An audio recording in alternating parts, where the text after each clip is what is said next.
శ్రీరాములు 125వ జయంతి పురస్కరించుకుని చిత్తూరు జిల్లా తెలుగుదేశం పార్టీ కార్యాలయంలో ప్రత్యేక కార్యక్రమం నిర్వహించారు. ఈ కార్యక్రమంలో ఎమ్మెల్యే గురజాల పాల్గొని అమరజీవికి నివాళులర్పించారు. ఈ సందర్భంగా ఆయన మాట్లాడుతూ ఆంధ్ర రాష్ట్ర అవతరణ కోసం 58 రోజుల పాటు ఆమరణ నిరాహార దీక్ష చేసిన పొట్టి శ్రీరాములు త్యాగం మరువలేనిదని పేర్కొన్నారు. ఆయన త్యాగానికి గుర్తుగా అమరావతి తుళ్లూరులో 58 అడుగుల భారీ విగ్రహం స్మృతివనం ఏర్పాటు చేసి నేడు ముఖ్యమంత్రి ఉప ముఖ్యమంత్రి ప్రారంభించారని తెలిపారు.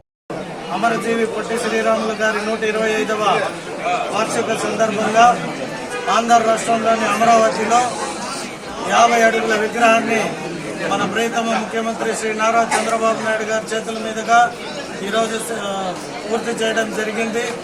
కాబట్టి మన ఆంధ్ర రాష్ట్రానికి మనకి స్వతంత్రం అంటే ఆంధ్ర రాష్ట్రానికి ఆంధ్ర రాష్ట్రంగా అవతరించడానికి పొట్టి శ్రీరాములు గారు ఎంతో కృషి చేశారు.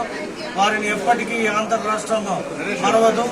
మేము కూడా ముఖ్యంగా ఆంధ్ర రాష్ట్ర ప్రజలు పొట్టి శ్రీరాములు గారి ఒక అమర దీక్షని ఆనాడు చేపట్టి మన రాష్ట్రానికి కావాల్సిన అన్ని హక్కుల్ని సాధించడంలో ముందున్న వ్యక్తిగా ఆయనను ఎప్పటికీ ఆంధ్ర రాష్ట్ర ప్రజలు నాయకులు ఎవరు మరవము.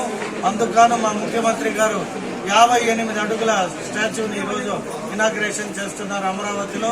వారికి సంబంధించిన జీవిత చరిత్ర కూడా అక్కడ డిస్ప్లే కానీ హోమ్ థియేటర్లో ఎప్పటికప్పుడు పిల్లలకి కానీ ప్రజలకు కానీ అందుబాటులో ఉండే విధంగా తీర్చిదిద్దడం జరిగింది. వారికి ధన్యవాదాలు తెలియజేసుకుంటూ సెలవు.